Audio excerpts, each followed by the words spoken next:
I always thought my street was the most boring place on earth. You know the kind, neatly trimmed lawns, retired folks watering flowers, neighbors who smile but never say more than, nice weather, isn't it? That is, until my German shepherd, Rex, started barking at 2 a.m. like he'd seen a ghost. At first, I figured it was a raccoon or maybe Mr. Harper's cat, who likes to taunt Rex through the fence. But this was different. Rex's hackles were up, eyes locked on the tall hedge separating our yard from the one next door, Mrs. Henderson's house. She's the sweet old lady who bakes cookies for block parties and has a garden that could win awards. That night, though, something about her house felt off. The curtains were drawn tight, and there was a strange, flickering light upstairs, like a flashlight being waved around. I shrugged it off as probably just late-night cleaning or insomnia. Rex disagreed. He paced by the back door, whining, scratching, then sitting with that stubborn, I know something you don't, look. The next morning, I laughed it off over coffee. Maybe Rex was bored. Maybe I was. The day went on, work, errands, laundry. Around noon, I caught Mrs. Henderson carrying a heavy box out to her trash. She looked nervous, glancing over her shoulder. Rex, watching from the window, started whining again. That night, Rex barked at the hedge again, worse this time, until I had to drag him inside. What's gotten into you? I scolded, but he just stared at the fence, tail low, ears up. I decided I'd humor him, take a closer look the next day. If only I'd known that Rex was right, that my sweet, cookie-baking neighbor was hiding something, something big, something that would blow the lid off our quiet street. But at that point, all I knew was that my German shepherd had developed a vendetta against Mrs. Henderson's hedge, and I had no idea that by following his nose, I was about to stumble into the weirdest, wildest week of my life.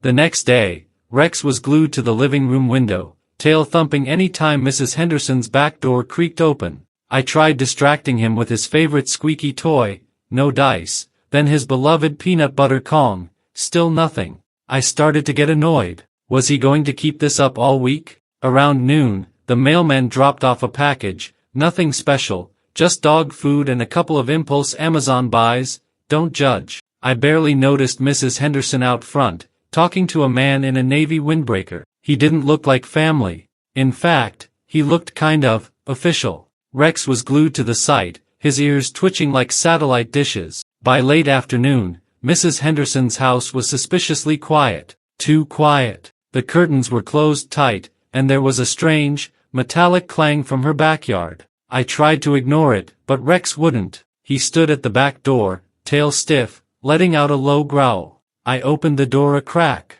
Rex bolted into the yard and made a beeline for the hedge, nose pressed to the dirt. I called him back, but he was locked in detective mode, paws furiously digging at the base of the hedge. Just as I caught up, Rex pulled something out, a small, battered tin box, covered in mud and duct tape. Inside was, well, I didn't know, because Rex promptly dropped it and started barking his head off. By then, Mrs. Henderson appeared at her back door, looking pale and nervous. Oh dear, she called, forcing a smile, Rex is quite the digger. I tried to play it cool. Yeah, sorry about that, he's got a nose for, adventure. She gave a brittle laugh, but I noticed her eyes dart to the box. If you don't mind, could you keep him away from my garden? I nodded, stuffing the box in my jacket as Rex barked. That night, I opened it in my garage, heart pounding. Inside were old photos, a thick envelope, and a stack of cash rubber banded together. The photos showed Mrs. Henderson, only much younger, standing with a man I'd never seen, and what looked like handcuffs. My hands shook. Rex nudged me, whining softly. Whatever was going on, it wasn't just neighborhood drama anymore. The next morning, I barely slept. Every time I closed my eyes, I saw those photos, the cash, the handcuffs, Mrs. Henderson looking, not sweet, not grandmotherly, but defiant. I resolved to ask her, gently. Maybe there was an explanation. Maybe I was being ridiculous. Rex, however, wasn't waiting. He patrolled the yard like a four-legged security guard, barking at every sound. At noon, Mrs. Henderson appeared at my front door, carrying a plate of cookies and her signature, wobbly smile. I wanted to apologize for yesterday, she said, her eyes darting. Rex is such a smart dog. He must have smelled an old lunchbox I buried for my late husband. Silly tradition, you know. I forced a smile, accepting the cookies. No worries, he's just curious. She lingered, eyeing the garage. You didn't open it, did you? I hesitated. Just some photos, old money. Look, Mrs. Henderson, if something's wrong. Her face fell. Oh dear. I thought I'd buried it well. Please, don't tell anyone. I just want to move on. Before I could answer, a cop car rolled down the street, stopping in front of her house. Mrs. Henderson paled. Rex growled low. 2 officers got out, approaching with serious faces. Ma'am, we need to ask you some questions. She turned to me, voice trembling. I'm sorry, dear. I should have told you. Rex whined, nudging my hand as the officers led her away. The street buzzed with whispers as neighbors peeked from behind curtains. I stood, clutching the plate of cookies, heart racing. Was Mrs. Henderson a criminal? What had Rex uncovered? That night, the news vans showed up, cameras flashing. Rex, tired from his detective work, sprawled across my feet, snoring. I looked down at him, half laughing, half crying. My dog had just outscooped the entire neighborhood, and it wasn't over yet. The next morning, I woke to find Rex sitting by my front door, tail wagging, as if waiting for a new case. The news had already started swirling. Local grandma arrested. Secret past exposed, blared the headlines. I felt guilty. Had I set all this in motion? Trying to distract myself, I sifted through the rest of the box. Beneath the money and photos was a bundle of old newspaper clippings, yellowed with age. One headline read, "Jewel heist suspect escapes, reward offered." Another, "Police baffled by disappearing act." The articles were decades old, but one face kept appearing. Mrs. Henderson, only back then she went by Vivian Parks. Rex nosed the box, then the front door, and whined. Maybe he wanted to check on her. I couldn't blame him. Despite the drama, I missed her friendly wave and the smell of her garden drifting over the fence. That afternoon, a reporter knocked on my door, asking if I knew anything about Mrs. Henderson. I shook my head. All I know is she makes great cookies and grows the best tomatoes on the block. Rex barked, almost as if in agreement, then dashed to the backyard. Curious, I followed him. He began sniffing near the hedge again, this time pawing at a loose stone in Mrs. Henderson's garden wall. I knelt down, pried it loose, and found a tiny velvet pouch. Inside was a sparkling emerald ring. Well, Rex, I laughed nervously, should we call the cops or Antiques Roadshow? My phone buzzed, a text from an unknown number. Meet me at the park tonight. Don't bring anyone. My heart jumped. Vivian, Mrs. Henderson, wanted to talk. Was this a setup? Or was she trying to set the record straight? Rex, sensing my nerves, licked my hand. Don't worry, buddy, I said, I'll bring you as backup. Night fell. I grabbed Rex's leash, double-knotted it, for extra drama, and headed to the park. The air was thick with humidity and anticipation. Rex led the way, sniffing every bush, every bench. I clutched the velvet pouch, my hands sweating. Near the old gazebo, I spotted a hunched figure in a hoodie, Vivian, or Mrs. Henderson, or whatever her real name was. She looked up, and for a moment, the moonlight caught her eyes, sharp and clear. Thank you for coming, she whispered, glancing nervously over her shoulder. Rex sat between us, eyes bouncing from her to me, like he was expecting someone to yell, surprise, and jump out from the bushes. I never meant to hurt anyone, Vivian said. I was young, desperate. The heist was my ex-husband's idea. When things went south, I ran, changed my name. I thought I could bury the past. She laughed, dry and bitter. Literally, as it turns out. I showed her the ring. Why keep this? She looked at Rex, then at me.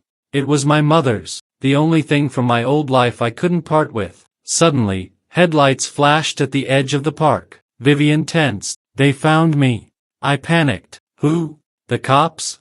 No. My ex-husband. Rex growled, low and mean. The figure stepped out of the car, a tall man with a limp. He grinned, cruel and cold. Long time, Viv. Rex lunged forward, planting himself between us and the stranger, teeth bared. My heart hammered.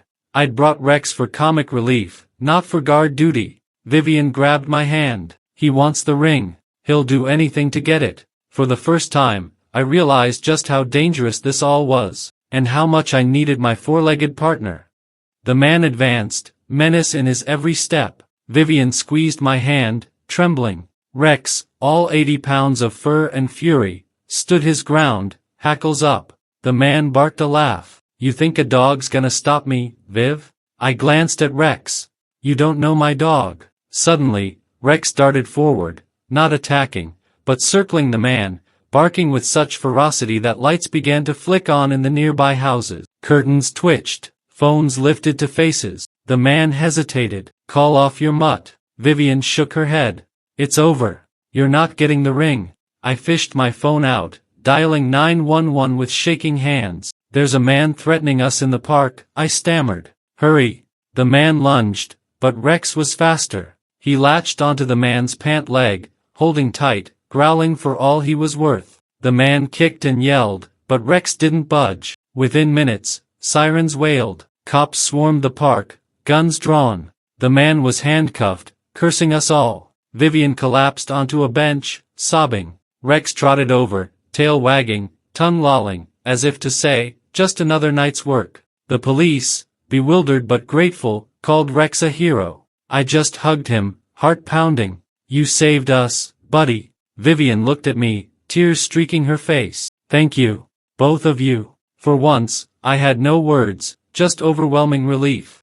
The next morning, our sleepy street was buzzing like never before. News vans, police cars, neighbors huddled in gossiping clusters. And at the center of it all, Rex, my German shepherd, hero and secret keeper. The police took our statements, and after hours of interviews, Vivian, Mrs. Henderson, was cleared of any active wrongdoing. Turns out, she'd already served her time under a different name, decades ago. The real villain was her ex-husband, who'd been hunting her for years, determined to reclaim his loot. The ring went to the police as evidence, but not before Vivian pressed it into my hand. For Rex, she smiled, for finding the truth. That night, Vivian came by with another plate of cookies and an envelope. Inside was a letter, thanking Rex for saving an old woman from her mistakes and a dog treat shaped like a gold bar. Rex, true to form, gobbled it up and promptly tried to bury the envelope in the yard. My phone exploded with messages from neighbors, friends, even strangers. Is that your dog on TV? What did he find? Are you safe? I poured a glass of wine, collapsed on the couch, and watched the news coverage. There was Rex, grinning at the camera, tail wagging, tongue out, the canine Sherlock Holmes. The quiet street would never be quite the same, but I wouldn't have it any other way. Because when your best friend's a German shepherd with a nose for secrets, even the quietest neighborhood hides a little drama. And as for Rex, he's still patrolling the yard, still barking at the hedge, still ready for the next adventure. What do you think Rex found in the hedge? Would your dog have done the same? Share your wildest pet stories below. If you enjoyed Rex's wild adventure, hit that like button, subscribe for more true, and not so true, dog tales, and ring the bell so you never miss our next mystery.